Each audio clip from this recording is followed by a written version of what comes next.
سنو اور یاد رکھو. حضرت صالح علیہ السلام سے کہنے لگے پہلے معجزہ دکھائیں.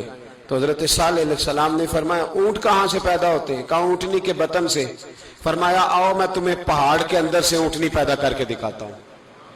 کہاں سے؟ پہاڑ کے اندر سے. حضرت نوح ساتھ لے کے گئے تو پہاڑ کے اندر سے اونٹنی نکلی اور اونٹنی بھی گابن تھی, اس کے پیٹ میں بچہ.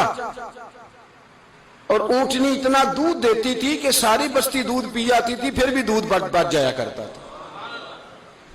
لیکن حضرت نوح علیہ السلام نے فرمایا تم نے دیکھ تو لیا یہ اسے, یہ جتنا دودھ دے گی روٹی بھی اتنی کھائے گی. ایک دن تم سارے پانی پیو گے, ایک دن یہ سارا پانی پیا کرے گی. ایک دن تم سارے باقی جانوروں کو گھاس کھلاؤ گے, ایک دن یہ اونٹنی. اور اونٹنی کا نام کیا؟ ناقۃ اللہ, اللہ کی اونٹنی. کس کی اونٹنی؟ نام کیا ہے؟ اللہ کی. یہ اللہ کی اونٹنی ہے. تو حضرت نوح علیہ السلام کی اونٹنی فرمایا اس کی بے ادبی نہ کرنا. باز نہیں آئے لوگ, باز نہیں آئے. کہنے لگا جی دودھ دینا تو ٹھیک ہے, پر یہ جو سارا پانی پی جاتی ہے نا یہ صحیح نہیں. یہ جو ساری گھاس کھا جاتی ہے یہ نہیں ٹھیک. دودھ دینا تو ٹھیک ہے پر یہ نہیں صحیح. آپ نے فرمایا اسے کچھ نہ کہنا, اللہ کی اونٹنی ہے. میں کہا کرتا ہوں ان لوگوں نے ناقۃ اللہ کی بے ادبی کی. حضرت نوح علیہ السلام کی اونٹنی کی ٹانگیں کاٹ دی صالح علیہ السلام کی.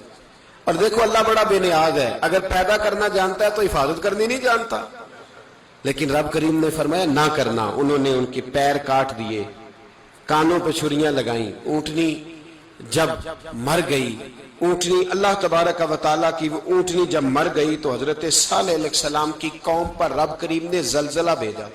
اذا زلزلت الارض زلزالہا, جب زلزلے آئیں گے اور جب ان کا زلزلہ آنا زلزلہ آتا ہے